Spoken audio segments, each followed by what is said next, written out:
So there is a user AKS dev who is assigned to group app dev, and I'm going to enable him so that he can access the cluster and work on our dev namespace. Right? This is what he has to do.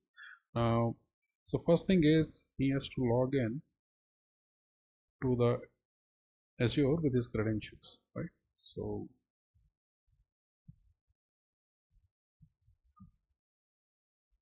let's see that AKS dev is the user. So this user has to log in with his credentials. So that's the first step. Now, once that is done, this user has to get access to the cluster configuration file, which is kubeconfig.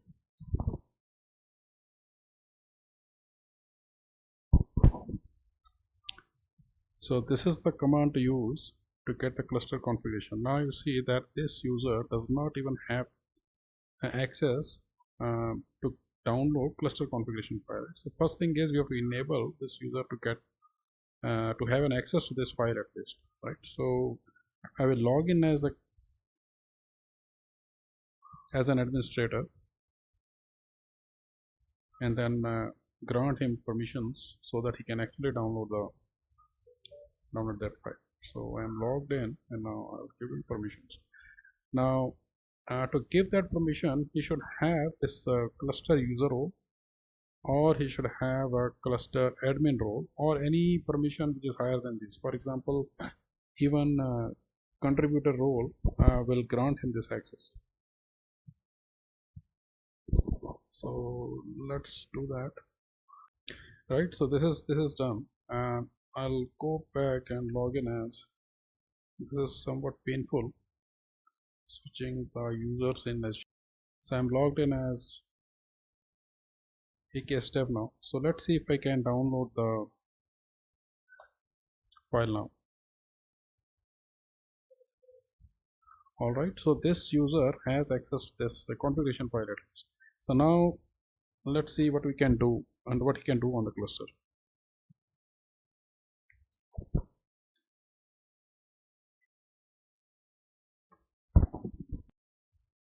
So now I have to get the token.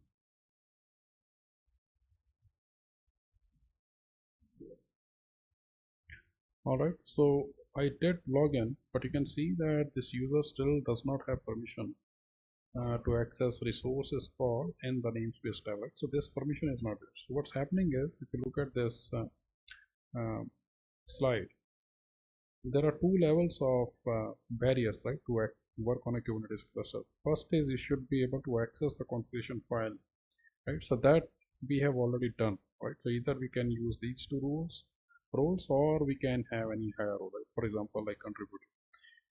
Once we are done that, now that user or a group, right, to which that user is associated, we can assign Kubernetes roles either using Kubernetes Rbac, so that means either using role binding or create as Kubernetes role, right? These two put together, we will assign that role to the that group or a user identity. That's one way to do it. Another is you use Azure Rbac, right? So there are certain roles defined in Azure, and you can customize them as well, and use them to grant Kubernetes-based permissions to the same group and user identity. Now in this case, since Kubernetes Rbac is generally very known topic, so I'm going to use Azure Rbac to grant this user permissions. Alright, okay, so I'm going to log back in as admin again and then assign this user permission on a dev namespace.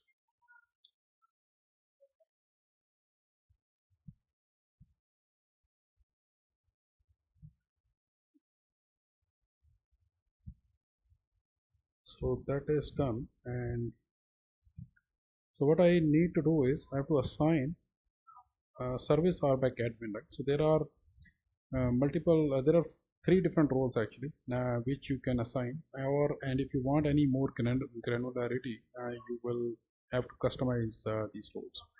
Now I'm using this one, the Rbac admin role, and I'm assigning this role to the group ID, which is the app tab to which that user is assigned.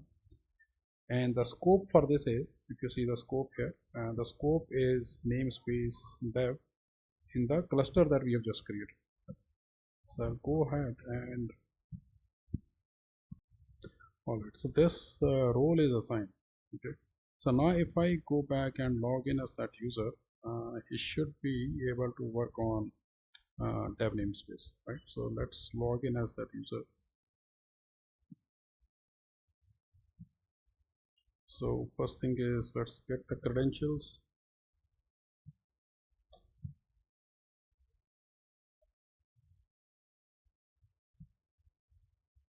And now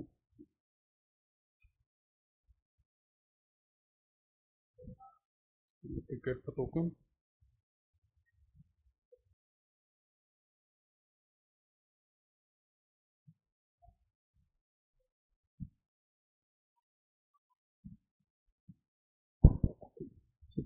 Generally there may be some delay to get this going, right? So let's try this again.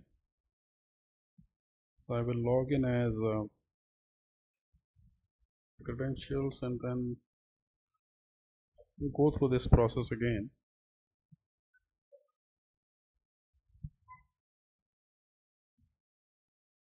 Alright, so this time it has worked, right? So no resources found on a dev namespace. So this can take a little bit time, right? So you may not be able to get the results immediately, but yeah, if you give it some time, this is how it will work. So now this user has access to the dev namespace. He can do, I mean, let's try deploying something.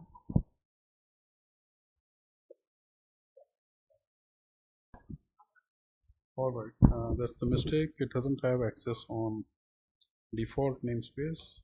This user only has.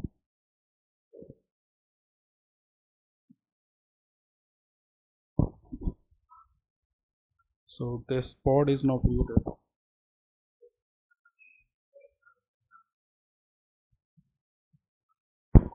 Right, so this user has access only to the dev namespace, right? So even the default one didn't work. So you can see it here. It was by mistake, but yeah, we know now we cannot do anything else other than into the dev namespace. So this is the demo for Azure Rbac on AKS, and similarly you can work. This can work in parallel with Kubernetes Rbac. Right? It doesn't mean that if you have enabled one, the other will not work. They both will work hand in hand.